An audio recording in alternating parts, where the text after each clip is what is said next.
بسم اللہ الرحمن الرحیم۔ ناظرین اور سامعین، آج کا عنوان ہے غزوہ خندق۔ اس کا دوسرا نام غزوہ احزاب بھی ہے۔ وجہ تسمیہ معلوم ہے کہ کئی گروہوں نے مل کر مدینہ پر حملہ کیا، اس وجہ سے اس کو احزاب کہتے ہیں۔ حضرت سلمان فارسی رضی اللہ تعالی عنہ کے مشورے سے خندق کھودی گئی، اس وجہ سے اسے خندق بھی کہتے ہیں۔ احزاب کے نام پہ قرآن مجید کی ایک سورت بھی ہے جس کو سورت احزاب کہا جاتا ہے۔ بہرحال شروع کرتے ہیں۔ پہلا سوال ہے غزوہ خندق کب پیش آیا؟ تو جواب یہ ہے شوال 5 ہجری، شوال کے مہینے میں راجح قول کے مطابق یہ غزوہ پیش آیا ہے۔ اگلا سوال یہ ہے کس صحابی نے غزوہ خندق میں سب سے پہلے شرکت کی، یعنی اس سے پہلے شریک نہیں ہوئے تھے؟ تو وہ تھے حضرت عبداللہ بن عمر رضی اللہ تعالی عنہ۔ احد کے اندر یہ کم سن ہونے کی وجہ سے واپس کر دیے گئے۔ اگلا سوال کس مشہور صحابی نے خندق کھودنے کا مشورہ دیا؟ تو حضرت سلمان فارسی رضی اللہ تعالی عنہ نے۔ اگلا سوال ہے پس منظر اس کا کیا ہے؟ تو اس کا پس منظر یہ ہے جب بنو نذیر کو جلا وطن کیا گیا تو جلا وطنی کے بعد ان کے تقریباً 20 سردار مکہ میں گئے، ان کو جنگ پر آمادہ کیا۔ اسی طرح بنو غطفان کے پاس پہنچے۔ تو اس پس منظر کو ہم نے سوال جواب کی شکل میں آپ کے سامنے رکھا ہے۔ تو بنو غطفان کو جنگ میں کس نے آمادہ کیا؟ اس لالچ پر کہ نخلستان کے نصف کھجور ان کو دیں گے، یعنی خیبر کے نخلستان کے۔ تو اس بندے کا نام تھا کنانہ بن ربیع۔ اگلا سوال یہ ہے بنو غطفان کا سربراہ کون تھا؟ تو بنو غطفان کا سربراہ جو تھا عیینہ بن حسن فزاری، یہ سربراہ تھا، چنانچہ یہ اپنے لشکر کے ساتھ جنگ پر آمادہ ہو گیا۔ اگلا ہمارا سوال یہ ہے ابو سفیان مکہ سے کتنے ہزار لشکر لے کر نکلا؟ تو 4000 کا لشکر لے کر، یعنی مکہ سے 4000 لوگ نکلے تھے۔ کل جو 10,000 تھے، باقی ارد گرد کے جو قبائل تھے وہ مل کر 10,000 بنتے ہیں۔ مکہ سے نکلنے والے لوگ 4000 تھے۔ یہاں سوال کی نوعیت کو سمجھیے، بعض اوقات سوال صرف مکہ سے نکلنے کا ہوتا ہے اور ہم 10,000 کو سلیکٹ کر دیتے ہیں، جس کی وجہ سے ہمارا جواب غلط ہو جاتا ہے۔ اگلا سوال یہ مشرکین مکہ اور اطراف کے قبائل کس مقام پر آ کر جمع ہوئے اور لشکر کی تعداد 10,000 ہو گئی؟ تو مر الزہران پہ آ کر جمع ہوئے، یہاں پر انہوں نے اکٹھا اور جمع ہونے کا وعدہ کیا ہوا تھا۔ اگلا سوال یہ ہے 40 ہاتھ خندق کھودنے کا کام کتنے صحابہ کے سپرد کیا گیا؟ تو ہر 10 صحابہ کے ذمے 40 ہاتھ خندق کھودنے کا کام سپرد کیا گیا۔ اگلا سوال یہ خندق کی کھدائی کے دوران کس خوش نصیب صحابی کے رجزیہ یعنی جنگی کلمات، جنگی ترانے آپ صلی اللہ علیہ وسلم پڑھ رہے تھے؟ تو حضرت عبداللہ بن رواحہ رضی اللہ تعالی عنہ کے رجزیہ کلمات آپ صلی اللہ علیہ وسلم کہہ رہے تھے۔ اگلا ہمارا سوال یہ آپ صلی اللہ علیہ وسلم کو رجزیہ کلمات پڑھتے ہوئے کس نے سنا، جن سے یہ حدیث صحیح بخاری کے اندر مروی ہے؟ تو حضرت براء بن عازب رضی اللہ تعالی عنہ فرماتے ہیں کہ میں نے آپ صلی اللہ علیہ وسلم کو ایسے سنا اور پھر آپ آخری لفظ کو ذرا کھینچ کر پڑھتے تھے۔ اگلا سوال یہ کس صحابی نے بھوک کا شکوہ کیا اور شکم کھول کر ایک ایک پتھر دکھایا؟ آپ صلی اللہ علیہ وسلم نے شکم مبارک کھول کر 2 پتھر دکھلائے۔ تو اس صحابی کا نام ہے حضرت ابو طلحہ رضی اللہ تعالی عنہ۔ اگلا ہمارا سوال ہے خندق کھودنے کا حصہ جو مہاجرین کا مقرر ہوا وہ قلعہ راتش سے لے کر قلعہ ذباب تک، جبکہ انصار نے قلعہ ذباب سے مغرب میں جبل عبید تک، یہ انصار کے ذمہ تھا اور پہلا مہاجرین کے ذمہ تھا۔ غزوہ خندق کے معجزات میں سے ایک معجزہ کس صحابی نے بکری کا ایک بچہ ذبح کیا اور 1 سا جو سے کھانا تیار کیا جو سب کو کافی ہوا، جبکہ خندق کھودنے والوں کی تعداد 1000 تھی؟ تو جواب یہ ہے حضرت جابر بن عبداللہ رضی اللہ تعالی عنہ۔ اگلا ہمارا سوال ہے ابن سعد رحمۃ اللہ علیہ کے بقول مسلمان کتنے دن میں خندق کھودنے سے فارغ ہوئے؟ تو جواب یہ ہے 6 دن۔ ابن سعد کے بقول خندق کھودنے پہ 6 دن لگے، جبکہ موسیٰ بن عقبہ کی روایت کے مطابق خندق کھودنے میں کتنے دن لگے؟ تو جواب ہے 20 دن، اور راجح قول بھی یہی 20 دن ہے۔ اگلا سوال یہ ہے خندق کے موقع پر عورتوں اور بچوں کو کس قلعہ میں جمع کر دیا گیا کیونکہ خطرہ تھا بنو قریظہ کی طرف سے بھی؟ تو جواب یہ ہے فارع نامی قلعہ میں، جو بنو حارثہ کا قلعہ تھا، جبکہ حسان بن ثابت رضی اللہ تعالیٰ عنہ کو نگران بنایا گیا۔ اسی قلعہ کے آس پاس آپ صلی اللہ علیہ وسلم کی پھوپھی حضرت صفیہ بنت عبد المطلب نے ایک یہودی کو قتل بھی کیا تھا۔ عمر بن عبد ود جو 1000 آدمیوں کے برابر سمجھا جاتا تھا، اسے کس نے قتل کیا؟ تو اسے حضرت علی رضی اللہ تعالی عنہ نے قتل کیا، اور اس سے پہلے ان کا آپس میں دلچسپ مکالمہ بھی ہوا، جس میں وہ کہتا ہے کہ میں آپ کا خون نہیں بہانا چاہتا، آپ کے والد میرے دوست تھے۔ بعض روایات میں یہ آتا ہے کہ آپ سے بڑے ہم عمر بڑے موجود ہیں، تو حضرت علی رضی اللہ تعالیٰ عنہ نے فرمایا کہ میں آپ کا خون بہانا چاہتا ہوں۔ پھر ان کا مقابلہ ہوا اور حضرت علی رضی اللہ تعالیٰ عنہ نے ان کو قتل کر ڈالا۔ یہ غزوہ بدر کے اندر شریک ہوا تھا اور اس میں شدید زخمی ہوا، احد میں شریک نہیں ہوا، اور غزوہ خندق میں الگ نشان کے ساتھ یہ شریک ہوا تھا۔ اس کے گھوڑے پر علیحدہ نشان تھی۔ سوال میں پوچھا جا سکتا ہے الگ نشان الگ پہچان کے ساتھ کون شریک ہوا تھا غزوہ خندق میں؟ تو یہی عمر بن عبد ود۔ اگلا سوال یہ بنو قریظہ کے سردار کون تھا جس کو حیی بن اخطب نے معاہدہ توڑنے پر آمادہ کیا؟ تو بنو قریظہ کے سردار کا نام کعب بن اسد قرظی ہے۔ اگلا سوال جب بنو قریظہ نے معاہدہ توڑا تو آپ صلی اللہ علیہ وسلم نے تحقیق حال کے لیے کتنے صحابہ کو روانہ کیا؟ تو جواب یہ ہے 4 صحابہ کو، حضرت سعد بن عبادہ، حضرت سعد بن معاذ، حضرت عبداللہ بن رواحہ اور حضرت خوات بن جبیر رضی اللہ تعالی عنہم۔ آپ صلی اللہ علیہ وسلم نے کن سے مدینہ کے نصف کھجوروں پر معاہدہ کرنا چاہا؟ مگر حضرت سعد بن معاذ اور حضرت سعد بن عبادہ رضی اللہ تعالی عنہما نے کہا اگر حکم خداوندی ہے تو تسلیم، اگر مشورہ ہے تو ہم ان کو جاہلیت میں بھی ایک کھجور نہیں دیتے تھے مگر مہمان نوازی کے طور پہ یا خرید کر۔ اب اللہ نے ہمیں اسلام کی دولت سے نوازا ہے، اب ہم اسلام کے بعد ان کو کیسے دیں گے؟ تو آپ صلی اللہ علیہ وسلم نے فرمایا کہ یہ مشورہ ہے، رائے ہے، اللہ کا حکم نہیں ہے، صرف مسلمانوں سے دباؤ ختم کرنے کے لیے ایک تجویز ہے۔ تب ان صحابہ نے عرض کیا کہ ہم ایسا نہیں کریں گے، چنانچہ یہ معاہدہ نہیں ہوا۔ بہرحال یہ معاہدہ کیا جا رہا تھا قبیلہ غطفان کے سردار عیینہ بن حسن اور بنو مرہ کے سردار حارث بن عوف سے۔ اگلا سوال یہ قریظہ اور اہل مکہ کے درمیان کس نے پھوٹ ڈلوایا؟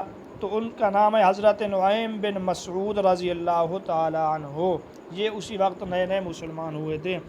یہاں پہ نعیم بن مسعود ہیں۔ جب حضرت عمر رضی اللہ تعالی عنہ آپ صلی اللہ علیہ وسلم کو قتل کے ارادے سے جا رہے تھے، تب ان کو یہ کہنے والے کہ پہلے اپنے گھر کی جا کر خبر لو، ان کا نام نعیم بن عبداللہ ہے۔ ان دو چیزوں میں فرق رکھیے کہ نعیم بن عبداللہ اور ہے، نعیم بن مسعود اور ہے۔ یہ وہ نعیم ہے جس کا تذکرہ ایک سابقہ سریے کے اندر گزر چکا ہے، جس کے امیر تھے حضرت زید بن حارثہ۔ کفار ایک لشکر کو تجارتی قافلے کے ساتھ جا رہے تھے اور ان کا امیر تھا کفار کا صفوان بن امیہ، اور ان کو راستہ بتلانے والا تھا حیان بن فرات یا فرات بن حیان، جو گرفتار ہوا پھر مدینہ لایا گیا، مسلمان ہوا۔ یہ 3 ہجری میں ایک سریہ پیش آیا تھا، اس میں نعیم بن مسعود نے شراب کے نشے میں سارا کچھ بتلایا۔ یہ وہ نعیم ہے جو اب مسلمان ہو چکا ہے۔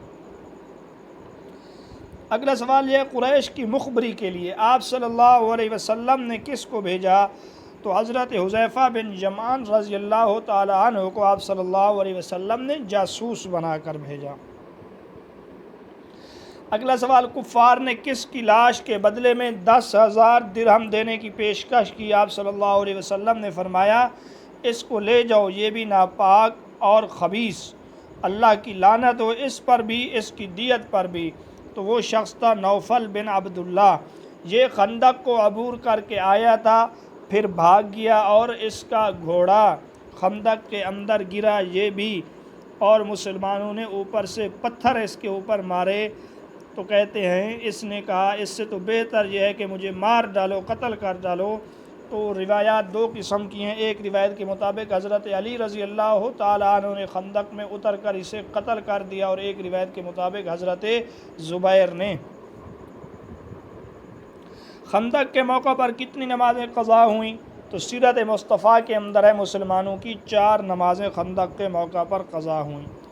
اگلا سوال یہ خندق میں غطفان کا سردار عیینہ بن حصن جبکہ مکمل جو سپہ سالار تھا وہ ابو سفیان تھا۔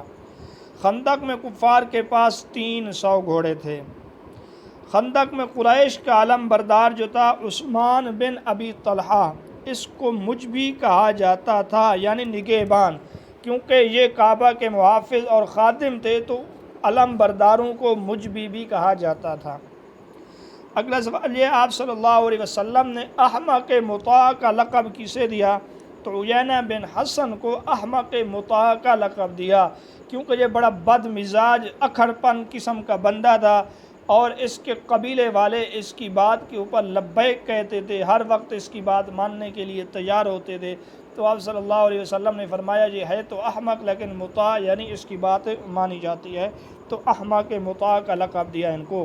پھر یہ مسلمان ہونے کے بعد دوبارہ مرتد ہو گیا، جس طرح کہ وہ طلحہ اسدی کے اس میں یہ بھی تھا عیینہ بن حصن۔ پھر حضرت ابوبکر صدیق رضی اللہ تعالیٰ عنہ کے زمانے میں جو 30 آدمی گرفتار کر کے بھیجے گئے ان میں یہ بھی تھا، پھر یہ مسلمان ہو گیا دوبارہ۔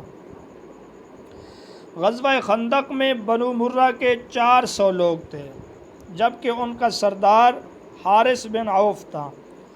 اگلا ہمارا سوال ہے بنو سلیم کے 700 آدمی تھے جبکہ ان کا سردار سفیان بن عبد شمس تھا۔ اگلا سوال ہے خندق میں بنو اسد جو قبیلہ تھا اس کا سربراہ یہ طلحہ اسدی جس نے بعد میں نبوت کا دعویٰ کیا، یہ بھی خندق میں شریک تھا، بنو اسد کا سردار تھا۔ آپ صلی اللہ علیہ وسلم کو قریش کی تیاریوں کے متعلق اطلاع کس نے دی؟ تو بنو خزاعہ کے ایک وفد نے اس چیز کی اطلاع دی آپ صلی اللہ علیہ وسلم کو۔ مسلمانوں نے خندق کی کھدائی کے لیے اوزار کن سے ادھار لیے؟ تو بنو قریظہ سے۔ اب آپ کے دماغ میں یہ سوال آ رہا ہوگا کہ بنو قریظہ تو دشمن تھے، تو یاد رکھیے اس وقت معاہدہ تھا، وہ معاہدے کے اوپر قائم بھی تھے۔ یہ محاصرہ کے دوران حیی بن اخطب گیا، کعب بن اسد جو ان کا سردار تھا قریظہ کا، اس کو بار بار مجبور کرتا رہا، تب جا کے انہوں نے اس معاہدہ کو توڑ دیا۔ پہلے یہ اپنے معاہدے کے اوپر قائم تھے، اس وجہ سے اوزار مسلمانوں نے ان سے لیے۔ اگلا سوال آپ صلی اللہ علیہ وسلم نے کس صحابی کے لیے خندق کے موقع پر پیشین گوئی کی کہ تم کو باغیوں کی ایک جماعت قتل کرے گی؟ تو ان کا نام ہے حضرت عمار بن یاسر رضی اللہ تعالیٰ عنہ۔ بعض کہتے ہیں یہ پیشین گوئی مسجد نبوی کی تعمیر کے موقع پر تھی، بہرحال دونوں باتیں جمع بھی ہو سکتی ہیں۔ کس صحابی کو خندق کی کھدائی کے دوران نیند آ گئی اور عمارہ بن حزم رضی اللہ تعالیٰ عنہ نے ان کے اوزار اٹھا لیے؟ تو حضرت زید بن ثابت رضی اللہ تعالیٰ عنہ ان کا نام ہے۔ یہ عمارہ یہ ان کے چچا تھے۔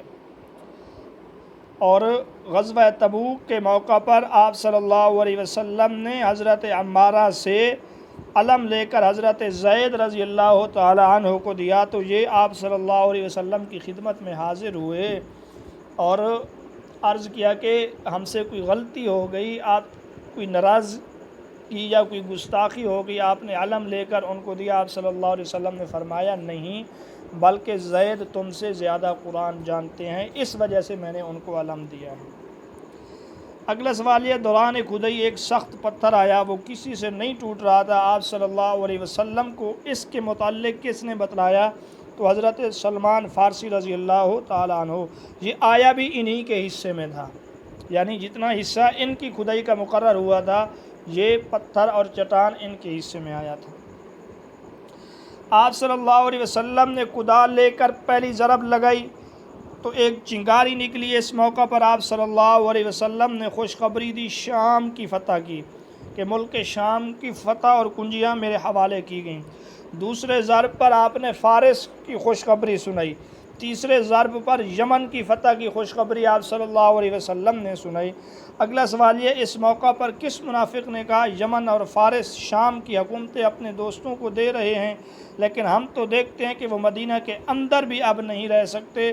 تو اس کا نام تھا مصعب بن قشیر، بعض جگہوں پر معتب بن قشیر بھی آتا ہے۔ بہرحال یہ منافق تھا، اس نے یہ اعتراض کیے، نعوذ باللہ، یہ بھی کہا کہ پخانہ کے لیے تو باہر جا نہیں سکتے، اور یہ حکومتیں تقسیم کر رہے ہیں۔ اگلا سوال یہ، کون سے صحابی اکیلے 10 آدمیوں کے برابر کام کر رہے تھے، ان کو قیس بن صعصع کی نظر لگ گئی، فوراً گر گئے؟ تو ان کا نام ہے حضرت سلمان فارسی رضی اللہ تعالیٰ عنہ۔ چونکہ اکیلے یہ 10 آدمیوں کے برابر کام کر رہے تھے، اس وجہ سے انصار ان کو انصاریوں میں ملانا چاہتے تھے، مہاجرین ان کو مہاجروں میں ملانا چاہتے تھے، تو آپ صلی اللہ علیہ وسلم نے فرمایا سلیمان اہل بیت میں سے۔ خندق کے موقع پر مدینہ میں نائب کون تھے؟ حضرت عبداللہ بن ام مکتوم رضی اللہ تعالیٰ عنہ۔ آپ صلی اللہ علیہ وسلم نے کن کو جاسوس بنا کر بھیجا، مگر مشرکین نے ان کو شہید کر دیا اور دونوں ایک قبر میں دفن کیے گئے اور جڑواں شہید کہلائے؟ تو ان کا نام حضرت سلیط اور حضرت سفیان بن عوف رضی اللہ تعالی عنہما۔ اگلا ہمارا سوال یہ، جنگ احد میں مہاجرین کے علم بردار حضرت زید بن حارثہ، جبکہ انصار کے علم بردار کون تھے؟ تو انصار کے علم بردار حضرت سعد بن عبادہ رضی اللہ تعالی عنہ تھے۔ بنو قریظہ کی بد شکنی کی خبر آپ صلی اللہ علیہ وسلم کو کس نے دی؟ تو حضرت عمر رضی اللہ تعالی عنہ نے سب سے پہلے یہ خبر آپ صلی اللہ علیہ وسلم کو دی کہ ایسا معلوم ہو رہا ہے بنو قریظہ نے بدعہدی کی ہے۔ تب آپ صلی اللہ علیہ وسلم نے 4 صحابہ بھیجے تحقیق حال کے لیے۔ عمر بن عبد ود جب قتل کیا گیا تو اس کی عمر کیا تھی؟ تو جواب ہے 90 سال اس وقت عمر تھی۔ غزوہ خندق میں مسلمانوں کا نعرہ کیا تھا؟ حامیم لا ینصرون، یہ ان کا کوڈ ورڈ یا ان کا شعار تھا۔ اور مہاجرین کا خصوصی نعرہ جو تھا وہ یا خیل اللہ تھا۔ حامیم لا ینصرون کا نعرہ بھی اس وجہ سے دیا گیا، لکھا ہے کہ ایک جگہ پہ مسلمان آپس میں لڑ پڑے کہ ان کو معلوم نہیں ہو سکا، اس وجہ سے ان کا نعرہ یہ رکھا گیا حامیم لا ینصرون، تاکہ پتہ چل سکے کہ یہ مسلمان ہیں، دوبارہ آپس میں ایک دوسرے کے ساتھ آمنا سامنا نہ ہو۔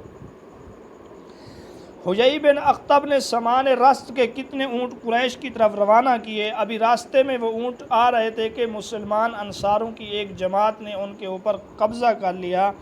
تو جواب یہ 20 اونٹ سامان رست خوراک وغیرہ کے حیی بن اخطب نے بھیجے، راستے میں انصاریوں نے ان کے اوپر قبضہ کر لیا، آپ صلی اللہ علیہ وسلم کے پاس لائے گئے، جس کی وجہ سے مسلمان کچھ آسودہ حال ہو گئے۔ آپ صلی اللہ علیہ وسلم نے کس کے جواب میں اور کس موقع پر اور کس وقت ارشاد فرمایا الحرب خدا، جنگ تو ایک چال ہے، جنگ تو ایک فریب ہے؟ تو نعیم بن مسعود یہ آیا تھا، نیا مسلمان ہوا تھا رضی اللہ تعالیٰ عنہ، تو اس نے اجازت طلب کی کہ میں قریظہ اور قریش میں پھوٹ ڈالنے کے لیے اگر کوئی باتیں کروں تو مجھے اجازت ہے؟ تو آپ صلی اللہ علیہ وسلم نے فرمایا الحرب خدا، جنگ تو ایک فریب ہے۔ اور یہ خندق کے موقع پر مغرب اور عشاء کے درمیان میں آیا تھا۔ نعیم بن مسعود نے بنو قریظہ سے کہا تم اس وقت تک جنگ میں ان کا ساتھ مت دو جب تک یہ تمہارے پاس کتنے ذی عزت سردار بطور یرغمال اور رحم نہ رکھوائیں۔ تو اس نے کہا تم 70 سردار ان سے طلب کرو۔ پھر یہ بنو قریظہ سے سیدھا قریش کے پاس آیا اور ان کو یہ کہا کہ اہل قریظہ کو اپنی غلطی کا احساس ہو گیا ہے اور آپ صلی اللہ علیہ وسلم کے ساتھ ان کے معاملات طے ہو گئے ہیں، اور یہ بات طے ہوئی کہ تمہارے 70 سردار لے کر آپ صلی اللہ علیہ وسلم کو دیے جائیں گے اور وہ قتل کیے جائیں گے، اس کے بدلے میں اہل قریظہ کی غلطی معاف کی جائے گی، لہٰذا اب اگر وہ تم سے بندے طلب کریں تو ہرگز بندے نہ دینا۔ تو یوں ان کو یہ کہا کہ وہ تمہیں چھوڑ کر چلے جائیں گے، تم نے ادھر رہنا ہے، وہ قریشی ہیں، مکہ مدینہ میں تم رہنے والے ہو، لہذا ان سے 70 آدمی بطور یرغمالی طلب کرو، اور ان کو آ کے یہ کہا کہ وہ تم سے 70 بندے مانگ کر آگے آپ صلی اللہ علیہ وسلم کو دیں گے۔ اس وجہ سے ان دونوں کے درمیان پھوٹ اور اختلاف پیدا ہو گیا۔ حضرت حذیفہ رضی اللہ تعالیٰ عنہ جب جاسوسی کے لیے گئے، اس موقع پر ابو سفیان بات کرنا چاہتا تھا، تو اس نے یہ کہا کہ ایک دوسرے کو دیکھ لو، ایک دوسرے سے پوچھ لو کہیں کوئی جاسوس تو ہمارے اندر نہیں ہے۔ تو حضرت حذیفہ رضی اللہ تعالیٰ عنہ فرماتے ہیں میں نے جھٹ سے اپنے دائیں بائیں جانے والوں سے پوچھا، اور اس انداز سے پوچھا کہ ان کو میں نے پوچھنے کا موقع ہی نہ دیا۔ اب سوال یہ ہے کہ حضرت حذیفہ رضی اللہ تعالیٰ عنہ نے فرمایا کہ میرے دائیں جانب کون تھے جس سے میں نے پوچھا، اور بائیں جانب کون تھے؟ تو وہ کہتے ہیں کہ دائیں جانب والے نے کہا میں معاویہ بن ابی سفیان ہوں، جبکہ بائیں جانب والے نے کہا کہ میں عمر بن عاص ہوں۔ بہرحال یہ بات سیرت حلبیہ میں مذکور ہے۔ اگلا سوال یہ ہے سورۃ احزاب کی کتنی آیات غزوہ خندق کے متعلق نازل ہوئیں؟ تو 27 آیات غزوہ خندق کے متعلق نازل ہوئیں، بعض جگہوں پر 22 آیات کا تذکرہ بھی ہے۔ سب سے پہلے خندق کھودنے کا طریقہ کس نے ایجاد کیا؟ تو سب سے پہلے خندق کھودنے کا طریقہ ایجاد کرنے والا بندہ شہر بن ایرج بن افریدون، یہ اس کا نام تھا، اور حضرت موسیٰ علیہ السلام کے عہد میں سب سے پہلے خندق کھودنے کا طریقہ اس نے ایجاد کیا۔ خندق کے موقع پر کھجور لانے والی عورت کون تھی جو تمام اہل خندق کو کافی ہوئے؟ تو وہ بشیر بن سعد رضی اللہ تعالیٰ عنہ کی بیٹی، نعمان بن بشیر کی بہن، عبداللہ بن رواحہ رضی اللہ تعالی عنہ کی بھانجی، اور عمرہ بنت رواحہ کی بیٹی، یعنی ان کی والدہ کا نام عمرہ بنت رواحہ۔ یہ چند دانے کھجور کے لائے آپ صلی اللہ علیہ وسلم نے ان سے لے کر سامنے صحابہ کے رکھ دیے، اور صحابہ کھاتے رہے، سب اہل خندق کو وہ کھجور کافی ہو گئے۔ آپ صلی اللہ علیہ وسلم نے اس موقع پر یعنی خندق کے موقع پر کسی اہل بیت میں شمار کیا؟ تو حضرت سلمان فارسی رضی اللہ تعالیٰ عنہ کو۔ آپ صلی اللہ علیہ وسلم کا خیمہ خندق کے موقع پر کہاں نصب کیا گیا؟ تو سلا پہاڑ کے دامن میں۔ خندق عبور کرنے والوں میں کون نیزہ چھوڑ کر بھاگ گیا تھا؟ تو اس کا نام ہے اکرمہ بن ابی جہل۔ نوفل بن عبداللہ کو کس نے قتل کیا؟ حضرت علی نے یا حضرت زبیر نے؟ حضرت سعد بن معاذ رضی اللہ تعالیٰ عنہ کو تیر مارنے والے کا نام کیا تھا؟ حیان بن قیس بن عرقہ یا حبان بن قیس بن عرقہ، اس طرح کا نام ہے۔ شہدائے خندق ابن اسحاق رحمۃ اللہ علیہ کے بقول 6 تھے، جبکہ مقتولین 10 تھے، اور ایک قول کے مطابق مقتولین 3 تھے۔ خندق مدینہ کے کس جانب کھودی گئی ہے؟ تو خندق مدینہ کے شمالی جانب کھودی گئی ہے۔ خندق کی کل لمبائی تقریباً 3.5 میل تھی، چوڑائی اتنی تھی کہ ایک تیز رفتار گھوڑا بھی عبور نہ کر سکے، اور گہرائی ایک اندازے کے مطابق 5 گز تھی۔ اس وقت مسلمان فوج کی تعداد کل 3000 تھی۔ اگلا سوال ہے خندق میں جس مقام پر آپ صلی اللہ علیہ وسلم کا خیمہ نصب تھا وہاں اب کون سی مسجد ہے؟ تو وہاں مسجد فتح ہے۔ سوال یوں بھی پوچھا جا سکتا ہے کہ مسجد فتح کس میدان میں ہے؟ بدر میں، احد میں، خندق میں؟ تو جواب ہوگا مسجد فتح میدان اس میں ہے، خندق میں ہے۔ غزوہ احزاب کے دوران کتنے دن محاصرہ رہا؟ تو 30 دن، بعض روایات کے مطابق 27 دن محاصرہ رہا۔ پھر اللہ نے سخت اور تند و تیز سرد ہوا بھیجی، جس کی وجہ سے ان کے خیمے اکھڑ گئے اور ان کی ہانڈیاں الٹ گئیں، اور سب سے پہلے بھاگنے والوں میں قریشی تھے، پھر بنو غطفان والے اور دیگر لوگ بھی بھاگ کر محاصرہ چھوڑ کر چلے گئے۔